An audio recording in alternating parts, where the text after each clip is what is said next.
Olá, corações amigos, que alegria poder estar aqui mais uma vez no lançamento da semana através do Espaço do Evangelho. Sejam todos muito bem-vindos e que a paz do Mestre Jesus permaneça no nosso coração hoje e sempre. O tema escolhido para hoje fala do orgulho e da humildade.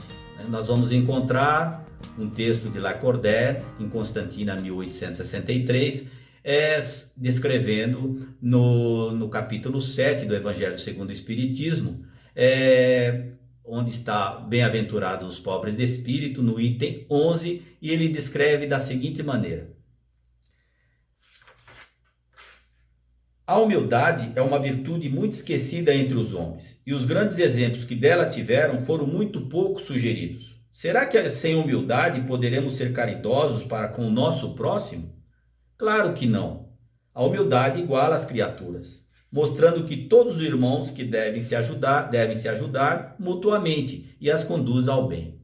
Sem a humildade, apenas se enfeitam de virtudes que não possuem. É o mesmo que vestir uma roupa para esconder as deformidades do corpo. Lembrem-se daquele que é Jesus, que nos salva. Lembre-se da sua humildade que o fez tão grande, colocando-o acima de todos os profetas. E ele vai descrevendo, falando dessa humildade, e em determinado momento ele já fala sobre o orgulho, que o orgulho é o terrível adversário da humildade. Se o Cristo prometeu o reino dos céus aos humildes, foi porque os poderosos da terra imaginam que tanto os títulos quanto as riquezas são as recompensas dadas por seus méritos e que sua origem é mais pura que a do pobre. Acreditam que os bens materiais lhes são devidos por direito e quando Deus os retiram, acusam Deus de injusto. Ridícula cegueira! Por acaso Deus distingue alguém pelo corpo? O corpo do pobre não é o mesmo que o do rico? Terá o Criador feito duas espécies de homens? Tudo que Deus faz é grande e sábio, portanto, nunca atribuam a ele as ideias criadas pelos cérebros orgulhosos que possuem. Ele descreve sobre a riqueza, sobre os ricos, e ele vai descrevendo, mas é interessante nós buscarmos um entendimento através de Emmanuel, no livro Pensamento e Vida, onde lá no item 24 ele fala sobre a humildade, né? E ele descreve da seguinte forma, que a humildade, por força divina, reflete-se luminosa em todos os domínios da natureza, os quais expressam efetivamente o trono de Deus, patrocinando o progresso e a renovação. Força divina que reflete-se luminosa em todos os domínios da natureza. Para que a gente pudesse compreender melhor essa grandeza desse universo, dessa criação de Deus, nós poderíamos trazer aqui exemplos dos telescópios da Hubble, né? O telescópio que trouxe imagens maravilhosas através da astronomia, né? E esses astrônomos descobriram aí vários planetas, né? Vários sistemas, né? E trazendo para que a gente pudesse ter mais conhecimento desse universo, né? Dessa riqueza, né? Dessa construção de Deus, né? É logicamente que ainda nós vemos só uma pequena parte desse universo.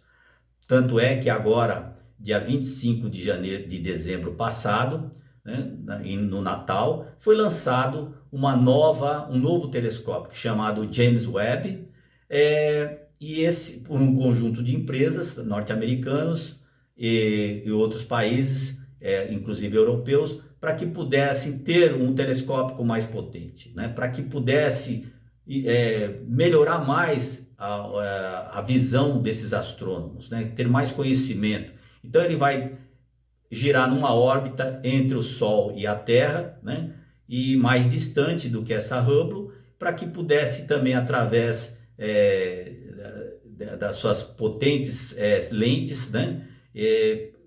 Conhecer melhor esse universo, né? É interessante, porque somente também daqui a 6 meses, mais ou menos, eles dizem que ele estará totalmente preparado para já fazer esse trabalho. Mas é interessante que, apesar de nós estarmos mostrando aqui, né, uma singela apresentação, onde nós podemos ver aqui uma moeda, né, essa moeda representando o nosso Sol, e eu trouxe também para que vocês pudessem ver aqui um grão de sal. Eu queria ter trazido o sal refinado, muito menorzinho do que esse sal. Esse é um sal grosso, mas não foi possível, desapareceria praticamente entre os meus dedos, mas para que a gente pudesse ter uma dimensão desse nosso universo. Aqui representado o Sol, a nossa casa terrestre, a nossa Terra, e aí se eu pudesse colocar esse Sol e levar a nossa Terra a 1,5 m aqui de distância, seria mais ou menos essa dimensão, né? Essa relação do nosso Sol com a nossa Terra, a nossa casa, né? Para que a gente pudesse ver a grandeza. E olha que esse Sol aqui é um Sol de quarta, de quinta grandeza, né? E aí, Emmanuel ele descreve para todos nós essa humildade por força divina, que reflete-se luminosa em todos os domínios da natureza, os quais expressam efetivamente o trono de Deus, patrocinando sempre o progresso e a renovação. E esse magnificente sol, que ele diz aqui, cada dia ele oscula, ou seja, ele beija a face do pântano, sem clamar contra o insulto da lama. Olha que maravilha, que frase maravilhosa. O sol beija a face do pântano sem clamar contra o insulto da lama. Esse é o nosso sol. E ele vai descrevendo poesias maravilhosas aqui dentro desse texto, né? Trazendo para a gente um reflexo, né?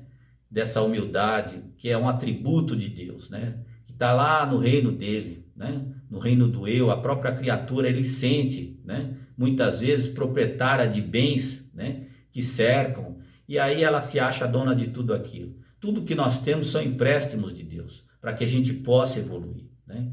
E muitas pessoas ainda sob a negação, né? Sobre o fascínio dessa negação de Deus, né? Então ele acha que a vida é uma só, né? Começa aqui no berço, termina no túmulo, e aí ele se acha todo poderoso e não tem a ideia de que dessa grandeza dessa criação, né? E ele vai descrevendo e fala assim: humildade não é servidão, é sobretudo independência, liberdade interior que nasce das profundezas do espírito, apoiando-lhe a permanente renovação para o bem. Cultivá-la é avançar para a frente, sem prender-se, é projetar o melhor de si mesmo sobre os caminhos do mundo, é esquecer todo o mal e recomeçar alegremente a tarefa do amor a cada dia. Toda a causa do orgulho, ela está na crença do homem, né, da sua superioridade individual. E aqui ele faz normalmente sentir a influência, né, dessa concentração de pensamentos nas coisas da vida terrestre.